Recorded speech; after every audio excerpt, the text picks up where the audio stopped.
पुरानी धूप।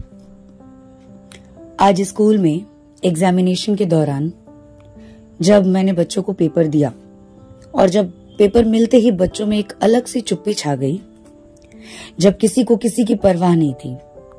वो पहले आधे घंटे जब सब कुछ यूं जुटे पड़े थे जैसे किसी महाकाव्य की रचना कर रहे हों। किसी को किसी की परवाह नहीं थी, ना कोई किसी को देख रहा था, ना कोई किसी से पूछ रहा था। मैं भी खुश थी कि चलो अच्छा है, चिल्लाने की जरूरत नहीं पड़ रही। पर फिर भी उन्हें धमकाए रखने के लिए मैं पूरे क्लास का एक चक्कर लगाती हूँ।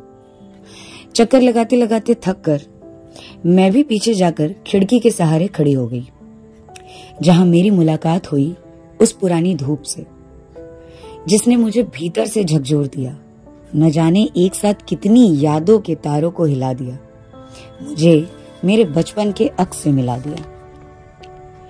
मेरे 5 मंजिले एसी एयर कंडीशन वाले स्कूल की खिड़की से मैंने पहली बार पीछे की गली को देखा था, जहां आज भी खपरेल वाली छतें थीं। टोटो की जगह पे आज भी रिक्शा और साइकिल चल रहे थे। एक आंटी अपने घर के बाहर बैठकर हाथ पंखे से हवा कर रही थी। एक अंकल अपने घर से सिलेंडर खिसकाते हुए दूसरे के घर लेके जा रहे थे। 2 लड़कियां सफेद सूट में स्कूल जा रही थी। दूर से रिक्शा के भूपू की आवाज आ रही थी।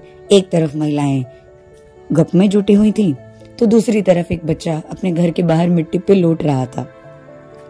इनमें से कोई भी मेरे पहचान का नहीं था, पर कुछ तो था जो अपनेपन का एहसास दिला रहा था। अभी मैं समझने की कोशिश ही कर रही थी कि तभी मेरे पीछे से आवाज आई, मैम, एक्स्ट्रा शीट। मैं वापस उस जगह आ गई जहां थोड़ी देर पहले महाकाव्य की रचना हो रही थी। अब पन्ने कम पड़ने लगे थे, हल्की हल्की भुनभुनाहट भी सुनाई देने लगी थी। माहौल में थोड़ा सा तनाव आ गया था। शायद क्वेश्चन पेपर के किसी क्वेश्चन पर डाउट था, या शायद जवाब में ही डाउट था। 3 घंटे के पेपर को 1 घंटे में खत्म करने का जोश, या दोस्तों से ज्यादा एक्स्ट्रा शीट लेकर लिखने की खुशी, ये सब उनके आंखों में बखूबी दिखाई दे रही थी। मैं एक अजीब से स्टेट पे थी, जहां मेरा दिमाग वर्तमान में शीट बांट रहा था, तो वहीं दिल कहीं दूर, या यूं कहे तो कहीं बहुत पीछे जा चुका था, अतीत के उन लम्हों में जहां पुरानी धूप पुरानी नहीं थी। तब घर के पास ऊंची ऊंची बिल्डिंग्स नहीं होती थी। रास्ते में टोटो की जगह साइकिल और रिक्शे की सवारी होती थी।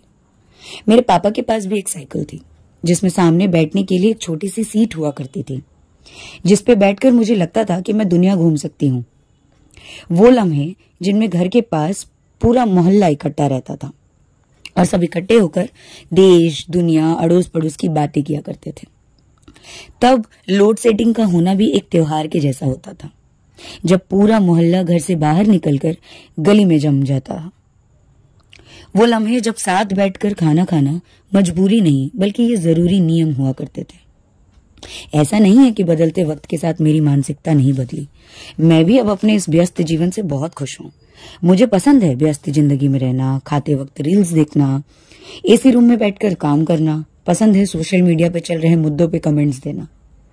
पर न जाने क्यों आज उस गली की धूप को देखकर एक टीस सी उठी, और वो मैं उस धूप में कहीं खो गई, जो पहले कभी हर संडे खिला करती थी मेरे आंगन में। आज ना वो आंगन है, ना वो पुरानी धूप है। तो बस आगे लिखने ही वाली थी कि फिर आवाज आ गई, ma'am, how much time is left. मैं मुस्कुराकर फिर वर्तमान पे आ गई और मैंने कहा 5 मिनट्स।